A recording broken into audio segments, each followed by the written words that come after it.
on the spot. GameSpot editors chime in on what they're looking forward to this year at Tokyo Game Show. We check out the latest this week on PlayStation Network and demo Sengoku Basara Samurai Heroes on the PlayStation 3. Today on the spot.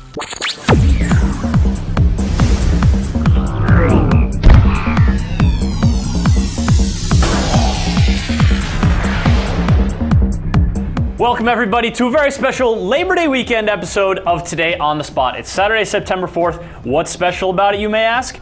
Kevin Van Ord's sitting here. What's up, Kevin? Always very special. I'm so dedicated to the show. It's so true. We're so glad to have you here to help us give away t-shirts, demo games, and all sorts of good stuff.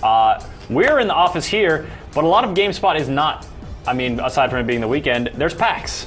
There is PAX. Seattle, Penny Arcade Expo. And some news coming out of there. It's strange, mysterious. I don't know if I can trust it entirely. You know, it's kind of weird, but I don't really want to talk about it. I don't think we should really talk about it. You know who should talk about it? The GameSpot news team. Take it away, guys. Hey everybody, it's your GameSpot news update for Saturday, September 4th. I'm Tor Thorson. Yesterday, as part of his prolific Twitter stream, 3D Realms president George Broussard posted a cryptic picture of pigs flying. Today, we know why. Duke Nukem Forever is shipping in 2011 for the Xbox 360, PS3, and PC. No, seriously, it is. This isn't a drill. This isn't April 1st. This is really happening. On Friday at PAX Prime in Seattle, Gearbox president Randy Pitchford took to the stage to announce that his studio has taken over Duke Nukem Forever, which had been in development at 3D Realms since 1997. Speaking to a shocked and enthusiastic crowd, Pitchford said, "We can't let the Duke die, right? The guys at 3D Realms put their hearts and souls into this, so we wanted to make sure it hits all the platforms. It's coming to PlayStation 3, Xbox 360, and PC in 2011.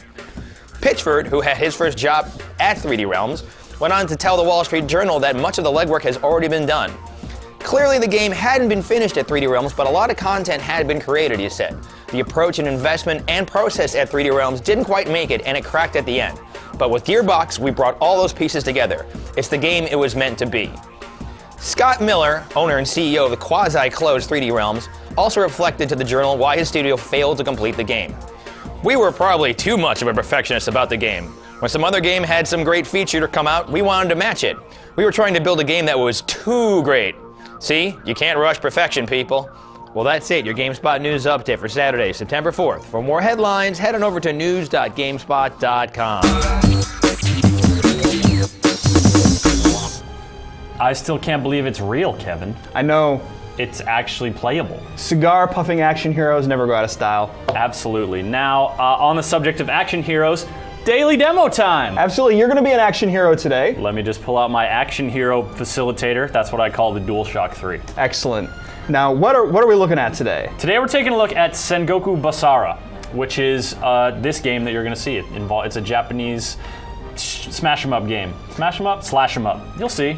Let's go to the character select screen. You'll get a taste of who we got here. You pick from a number of different warriors. And I'm gonna choose this redhead chick because she looks like she, hung out in Japan in the Sengoku period, which is where this game is set, which is like the late 1400s, early 1500s. Are you sure she wasn't hanging out in the British Isles and is actually Gaelic, Chris? I don't know. I cannot be sure, but we can be sure that we're seeing a little intro cinematic here, getting you a taste of the era we're dealing with, the era where firearms started to become widespread in warfare in Japan. And so, in addition to dudes wielding samurai blades and spears and what have you, and ninjas, naturally, there's also guns. Wow. Whoa, she just shot a shuriken. Saucy. I've always wanted to say those two words together in the same sentence. Some great alliteration.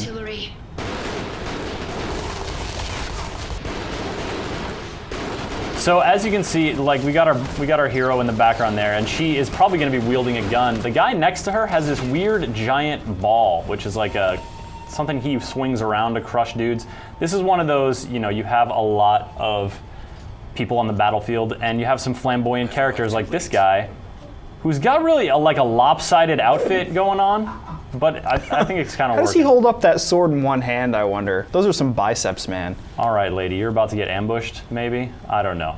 I want to slash some people up. I'm gonna skip past this. Yeah, We're I think gonna we go should, to the loading screen. Yeah, some gameplay would be really nice to see. Now, I was watching you play this earlier. Definitely got a little bit of that Dynasty Warriors, Samurai Warriors, 99 Nights kind of vibe. Sure. But I'm kind of curious to see how this game differentiates itself. Now, we know it comes from the producer of the Devil May Cry series. So surely that's got to have some kind of impact on how the game plays, maybe?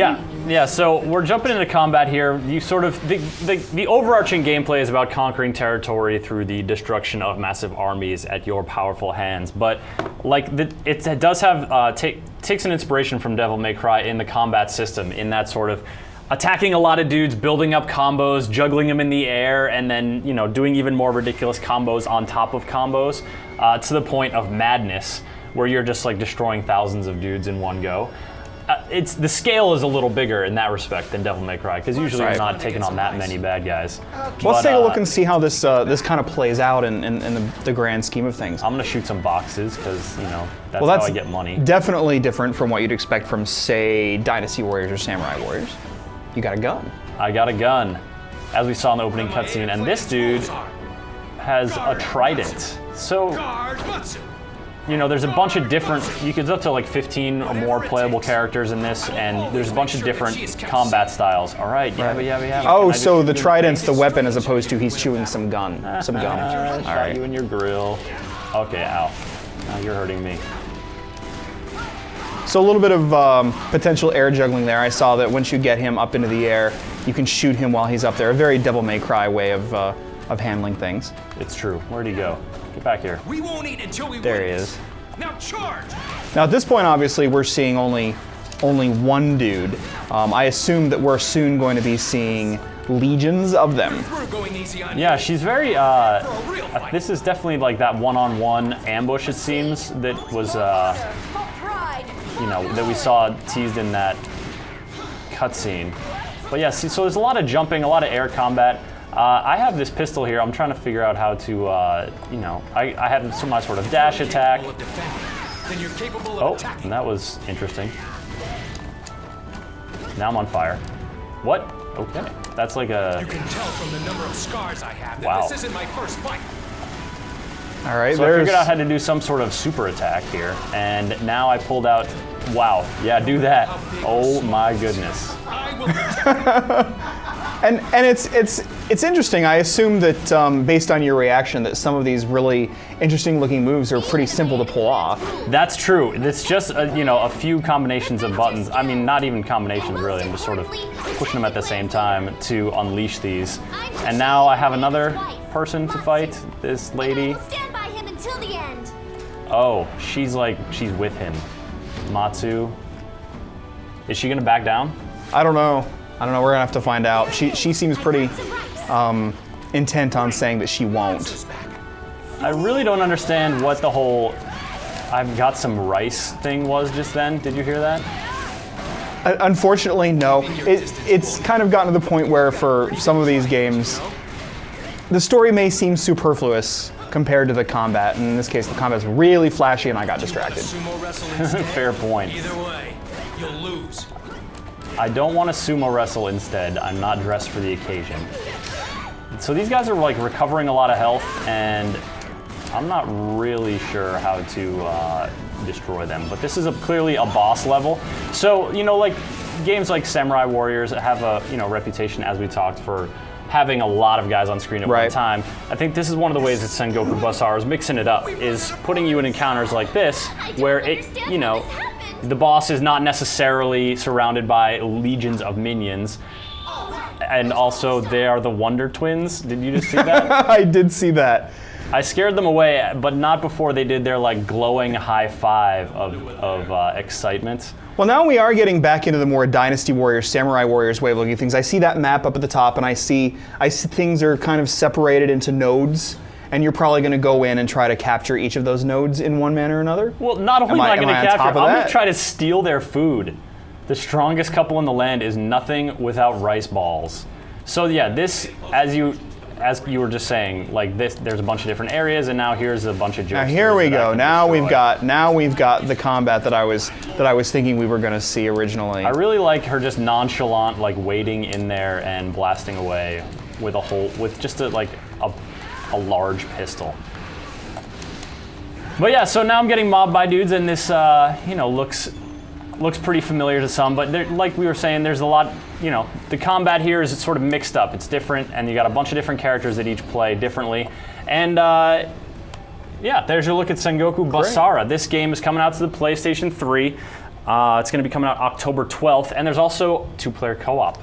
I like co-op, and just to add, the subtitle is Samurai Heroes. Samurai Heroes. Absolutely. I was feeling pretty heroic, although I don't know if technically that gun-wielding lady was a samurai.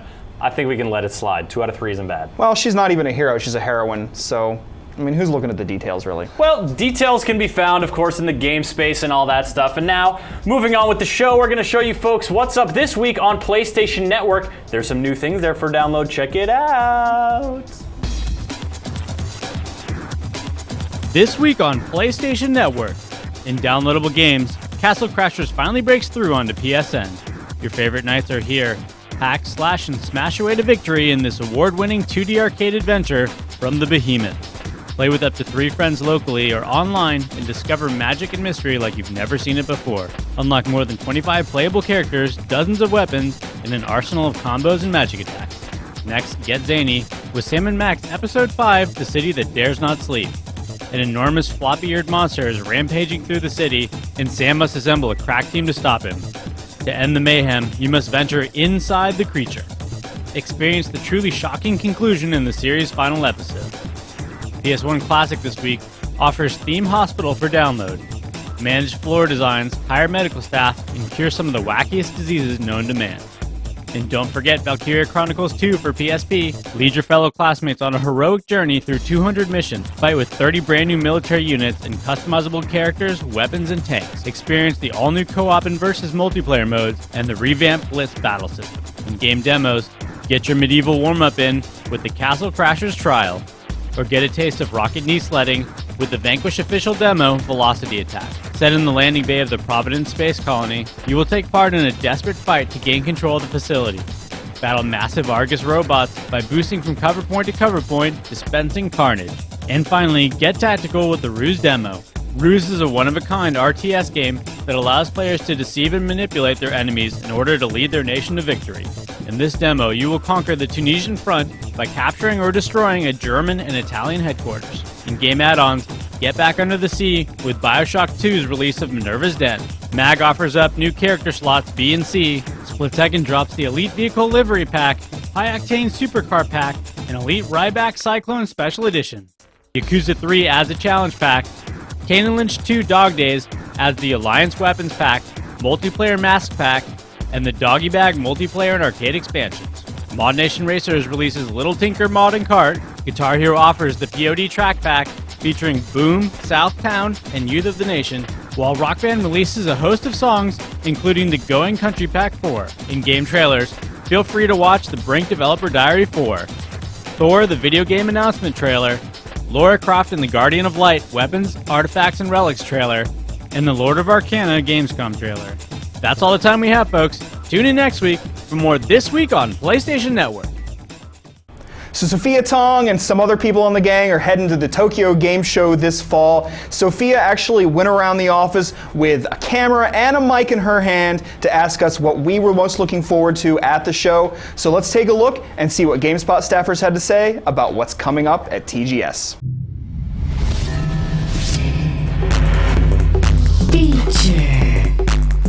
Hey everyone, Sophia here. I'm in the GameSpot editorial office, as you can tell by the mess behind me. So TGS is right around the corner, and a lot of us are really excited for the games that are going to be shown. I think a lot of us are excited to go there and eat Japanese food for the entire week. But as for me, I'm pretty excited to see Last Guardian because it was a big no-show at E3, so kind of hoping to see more of that. But we should take a tour and kind of ask the other editors and see what they're excited about. I actually really want to see the... Like Sony is going to be bringing a bunch of games, like Move games, and they're also going to be bringing Killzone 3, and they've got the Move with, 3D And so you're going to be wearing glasses, you're going to be playing Killzone 3, you got, move wagon everywhere. I just think that that would, I'm easily addled to begin with, and I feel like that would just completely explode my brain. That's one of those sort of buzz things, motion control, 3D, blah, blah, blah, future of Glasses. Exactly. I actually haven't spent a real significant amount of time actually playing a 3D game, and kind of intrigued, curious, so I'm hoping I'm going to get to play some 3D stuff there. Killzone 3 is going to be on the show floor. I didn't realize the Sly Cooper collection was in 3D, but it is going to be there. Motorstorm 3 in 3D. Though I can't stand 3D stuff. I get a headache. It's just I look at it, they were showing the Killzone 3 thing, check it out, it's in 3D, and you're just oh, my head. I'm going to be like a broken record with The Last Guardian, probably. But that's definitely a game I'm looking forward to. We've seen so little. Nothing at E3. We've got to see something. Last Guardian. Yeah, I don't think anyone knows anything about it, but yet everyone's super excited. It's weird. The pedigree of the developers is amazing. So I've loved all their other games, and they haven't let me down yet. I was a little disappointed. Sony released their list of what they're going to be showing off, and The Last Guardian didn't look like it was on it. But then maybe they might do some surprise, because the Team Ico is saying that they might have something ready to show there. Because that game looks really interesting, and they do, Shadow of the Colossus, they do great stuff. Metal Gear Rising. To me, it seems that based upon what they've shown, they showed that trailer at E3, at Gamescom, they just kind of said, hey, we're here, and they left the stage. They didn't really say anything about the game.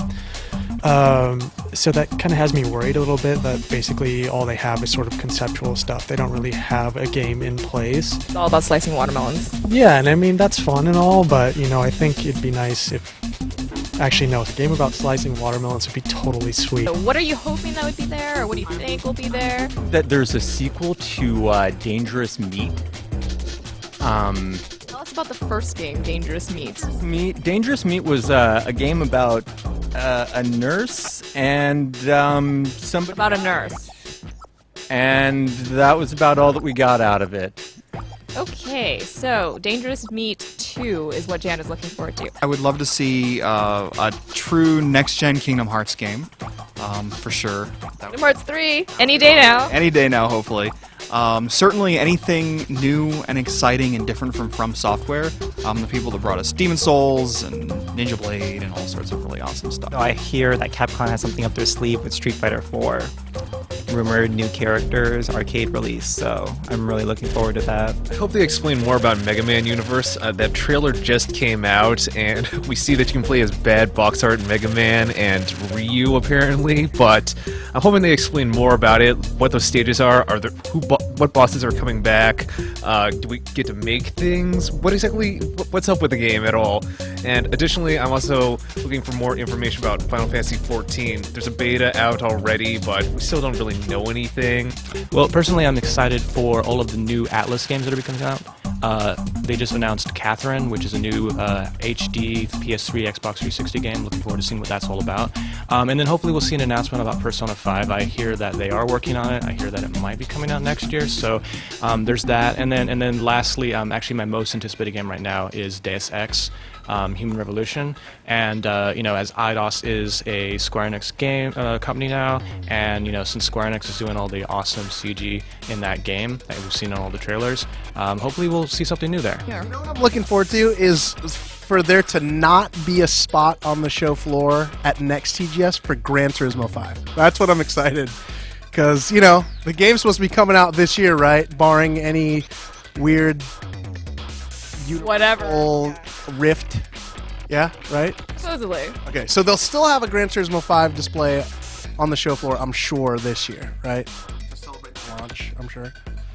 Okay. So you're looking forward to not being there next year? I'm looking forward to this year's show being the last showing for Gran Turismo 5. That's about it.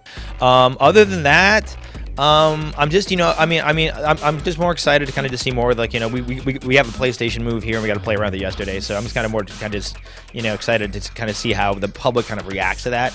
Because there's kind of, there's the whole Me Too thing people are saying. So I'm kind of interested to see how people, think, because it's like HD, but it's like a Wii and it's a little bit better, And I know one thing that's really cool about it is that for the Gladiator game, it actually measures your strength. So if you just go, it's not like a waggle thing. If you go, the Gladiator guy's like, But if you go wham, he's like, ooh. So that's pretty good. I'm pretty screwed then. All right, so there you have it, opinions from the GameSpot editors. So TGS is going to be happening between September 16th to 19th. There's going to be an event page going up right before. So be sure to check that page for more videos, content, and I'm sure there's going to be some cosplaying involved. It may or may not involve Sean. But we'll have to see, so be sure to check the site for that. Okay, folks, quick question. What time is it? Trivia time, too slow. Here we go. T-shirts. Here we go. Kevin, here's a T-shirt. Hold it up.